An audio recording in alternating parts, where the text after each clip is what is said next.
I'm about to get in bed with Joan. That's how I got cast in my first TV show.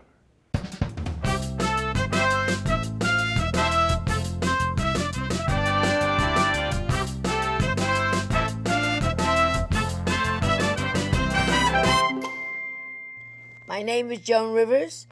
The name of the show is In Bed With Joan. I'm reading a very interesting book, so let's just see who's coming out of the closet today. Hello? Surprise! Oh my God, it's me. Bob Saget. All right. How are you? Coincidence. Hello, sweetie. It's so nice to be in your closet. Yeah, in my closet, and look at the people that are in there with you. They're beautiful, and then thank God there's Febreze in there. Yeah. Clean that smell of elephant vagina. Before we even start, just to put you at ease, anything you say, of course I won't use. But no, actually, except in a court of law. In the trial. The truth is, we will be in trial after this. I hope. Have a lot of people been in this bed with you? Yes. And the interesting thing, it still doesn't get an audience. So whatever you say, it doesn't matter because truly no one is watching. That's good. That's like the opposite of THX. No one is listening. You see, well, that no one is watching. So when I say something that's not funny like that, you'll cut it out? No, we usually just let it. Let me die. We let it go because nobody cares. Right. I watch it. You know, Melissa sometimes watches it. How's she doing? Well, she's executive producer. Do you see her? No. There's your answer. I don't really. That's a bunch of dudes. It's There's a little awkward. Yeah, there's your answer. If I ran a purple scanning light in here, would there be any fluids or? No fluids. You know how sad that is? Well, but even we just at the height of started. my marriage, you could have run the scanning light. I'm very fertile, by the way. I'm not even kidding. I can make a baby like that. Well, forget about how long it takes, but I can make a baby. It's a really rough room. Take over, please. It's just your bed. This is your bed. I had 3 bad. I'm punting. I said punting. Now I just want you to know, not that we're gonna ever get together, but I have saved several eggs. So even at this age. Do you like mushrooms and onions? Because I'm actually, I can flip that. I mean, I like eggs. You know, ovulation is. To me, ovulation and bacon. Yeah, it's bringing home the bacon, slamming the ham. 2 eggs. I don't like green. You should talk. It's really, it's not going to be good. No, it's going to be fine because America. When I say that, I use the term very loosely, but because everyone's illegal. You are so funny, and you are also hilariously wild in your act. How could you be family friendly today with Full House? Could you do it? I don't and would think it be I could. Accepted? No. Well, acceptance is the first step, right? Yeah. I did it, and I was a different person, but I'm still that same person. I'm a loving person, and I love my kids, and I act probably in between the dirty whatever I do and the family stuff. I'm probably like that more as a person, but I don't think I could do it in that way. I'm just not. But it was a character I played. Yeah. He was a neat freak, and he dust busted, and it was like Felix Unger. I mean, it was basically Neil Simonish, and he hugged people a lot. And you hug those little Olsen girls. I love them, and Honest they were to 9 God. months old. I know where you go with them because you're a professional at exactly what you do, which is famous people and you call things as they are. And I love you, by the way. I haven't told you that. No, I'll say it as I leave also. Yeah. But I used to change their diaper. That was just 2 years ago. Was there anything? That's in the book. Ashley wrote that joke, actually. What? That's the truth. Ashley Olsen has the strength to write. Yes, they're very strong. They're mobile, and they're smart, and they're sweet. But they also are so thin. I just look at it, I thought when they were babies, did they burp themselves? Did they push the breast away? Well, mine they did, because that was inappropriate. But no, I don't think they ever burp. Dave Coulier was on the show. He farted all the time around everybody, and that was terrible. That was horrible. Did he think it was funny? Yeah, he still does. Yeah, I was going to say, don't you hate people that think, I'm ashamed? Well, I don't want anybody to know. I don't do it in front of people, and if it slips out, I got to call a doctor. Yeah. But But when Dave does it, it's when you're surrounded by someone and they leave it there and it's right there and then they walk away. It's actually like robbing a bank or something, except you crapped on it Yeah, see, the thing is always to carry a dog and then hit the dog. and blame the dog. Yeah, stop. Oh, I'm so embarrassed. Dogs do fart when you put your pinky in their butt. Sorry. So that's my problem. But you have that thing too. You can go right there in 1 second. Oh, that's Have you always? You weren't always like that. I watched you when I was, very young. Go on, spit right in my No, face. I was gonna say coming up. Yeah. But how many double entendres are needed? But I watched. You couldn't do that on television. No. I was very wild for television as it was then. Mm-hmm. But television, thank God, has gotten, that we can say more things. You said pussy on Fallon. Yes, but And I was talking about a cat. That's what you were doing. Well, then why did I ejaculate? I didn't say pussy. I wasted said, a perfectly good. I said vagina. Didn't you say pussy? No, vagina. Oh, I've got to change my closed caption settings. By the way, that's my problem. Everything. I've had that problem with all movies. I watch things in Spanish and it's just cursing all up and down. Your family wanted you to be a doctor. You came a very respectable Yes, family. because they all got sick, so they needed free care. The teacher said, "Don't become a doctor, become a comedian," and the punchline was, "She saved thousands of lives." Because I would have really been. I like taking care of people, and I like people, and I mean that with no punchline. But I don't have any skills for learning science. Were you good at that? Are you out of your mind? No, Yes. no. I wanted to be. I wanted to be an actress. That's all I wanted to be. There was no Right. question about it. So that is that teacher. Did you want to be a alive? stand-up? Never wanted to be a stand-up.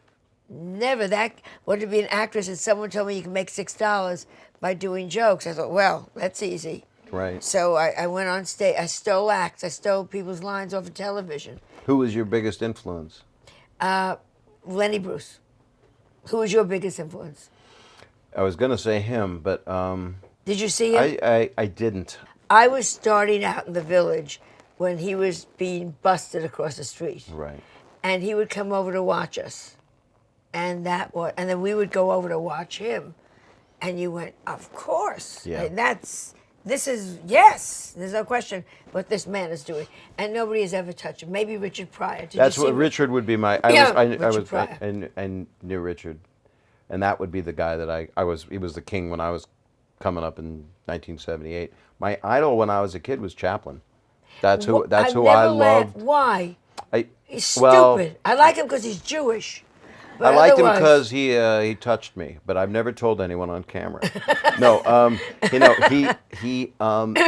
it was the heart that he had, whether you fake it or not, which is like, I'm going to make people cry here and give a flower to a blind girl. Yeah. It worked on Which me. is And I already was a stupid. kid. Stupid. Give a dead flower to a blind girl. She You doesn't can know. give her nothing. You can just hold a turd in front of her. You She can doesn't- say it. So go ahead. So I was a kid and I was sending away to Black Hawk Films in Davenport, Iowa for silent movies. I don't know. And I knew Larry Fine of the Three Stooges. I was kind of into that. You went to visit him Yeah. in At the Motion Picture Country House and Hospital.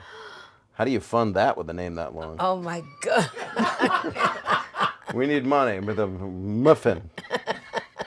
My mother would drive me there. In Yeah. the trunk. It was a horrible ride. It was fine. I was duct taped. That you can cut out. That's bad. Let's go back to people that also Rodney. Who do you think are great comics? Great stand-ups. Lenny Bruce, Pryor. I loved Carlin a lot. Did you like Carlin? Up to a point. Right. Because he I hear was this so one. studied. Every word Yes. was thought out. And if he told me one more time how many HBO specials he had, Yeah. and how smart he was, and how he was a man of the people with his $50,000 watch. You know what I mean? Don't give me that bullshit. No, I didn't. No, not you. But he was a philosopher, and that's really what he was. He was a guy standing on his rock and saying what he wanted to say. And for that, I mean, it is a practice stand-up, and it's a rehearsed stand-up, and it's verbatim stand-up. But he also he appreciated the people that were, The little single people, and he would wave to him from his Porsche. He never. He was nice to me. He was lovely to me. It's hard when I get asked that because there's so many people that I worshipped. But Sam Kinison. I loved Sam. I loved him. I got him his first spot at the Comedy Store. Oh. I'd met him in Houston, and it was right after he had been banned from a club because he It was crazy. well he was a Bible show. You know, he did the tent show. He was a minister, and he chained himself to a telephone pole in a diaper and put a crown of thorns and said that the club was persecuting him just like Jesus. And then he had a lot of some of the best edgy Jesus jokes, which is they say Jesus is going to come back, and he goes, yeah, if I was Jesus, I couldn't wait to come back. After what they did to me first time, you know, I'm the only savior that can whistle through my hands. Just screaming and horrific, pretty cool stuff. I found a tape of his, and I put it on, and you laughed just as hard. That's when you know you look. And he was a pit bull. I mean, he would just get out there. Yeah. He had a lot of stuff. He was an interesting guy, and his devils as a person. Yeah. Crazy. Yeah, But that's why yeah. I loved him. I was on that first young comedian special that Rodney hosted. That was the 9th one on HBS. People tell you the 13th or 9th, whatever, but that was called the 9th. And Sam was on it, and Rita Rudner and Yakov Smirnov. What happens to people? I always worry about these kind of comics that have one joke. Do you remember who was the one that did Kennedy? Vaughn Meter. Did Kennedy be before or after? Before. He was the biggest. There's no right time for that. You know, and they said he had landed in St. Louis to do a show, and he picked up the paper and said, Kennedy shot, and he said, my career is over, and he turned around and got back on the plane. Really? Yeah, and it was, you know. I had a terrible Lincoln joke. No one ever laughed at it because you know what? That's just never going to be funny to people. Those kind of jokes, and that's right. But the No, it's inappropriate. not. But I agree with you. I'm great in a court case. But you know, What was my the mother. joke? The joke was my mother was born February 12th, Abraham Lincoln's birthday, and to celebrate, my dad took her to a play and shot her in the head. The biggest. Never got that laugh. Right? Thank you. But it never got laughs because people, they think it's too soon apparently. You know. And they break a leg. They say break a leg came out of John Wilkes Booth tripping, but it also came out of Shakespeare. I don't know what happened. But I see if they don't laugh, they're wrong. That's what. Well, that's not a bad attitude to have if you want to do what you want to do. Like people go, well, good luck. You know, have a good show. Good. Are you going to be funny? People say that to me, I love and that. I'm like, is your pilot going to get you to Cleveland? I hope so. Yeah. Do people insist on telling you jokes?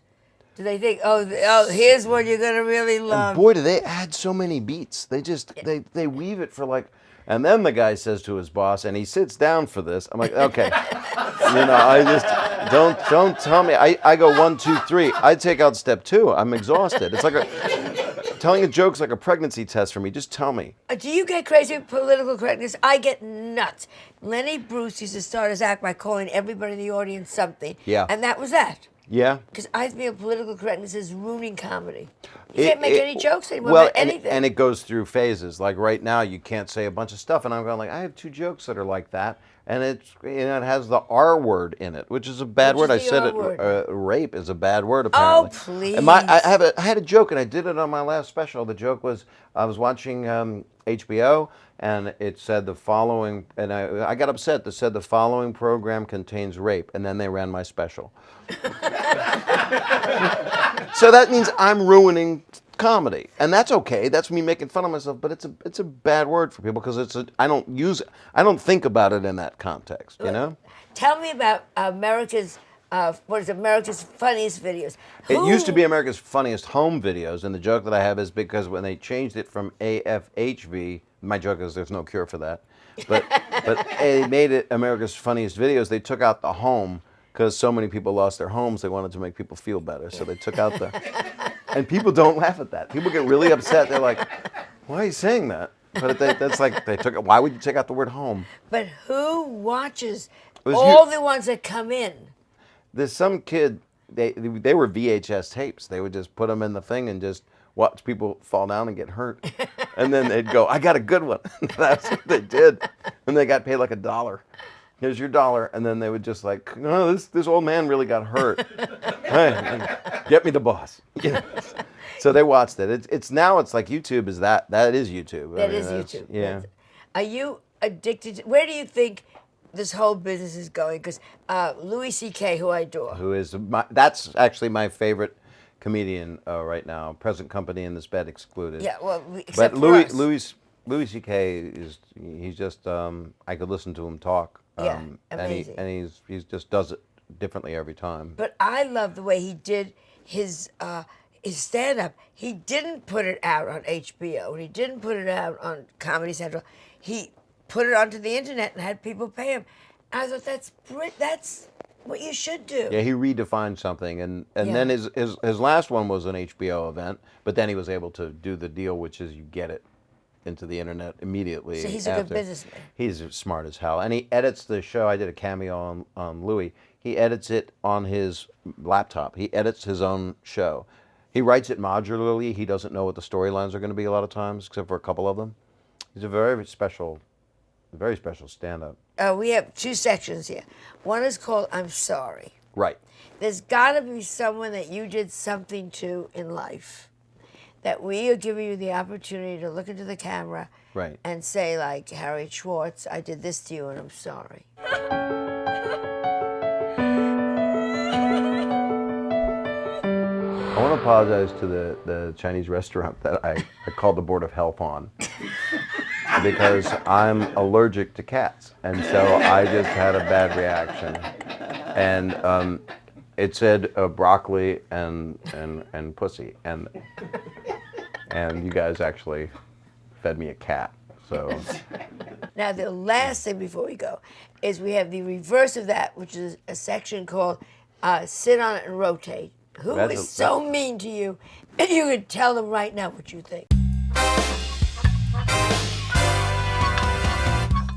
there was a kid I had a fight with, and he kicked me in the balls, and this is a true story. And my nose started to bleed, but I don't know why I got a nosebleed, because that's where I was kicked. And so I went home, and my dad told me that it's one long muscle, and that's what happens. And I remember saying this. I was like 13 or 12, and I said, well, if that's the case, if it's all one long muscle, if I do this, will my penis grow?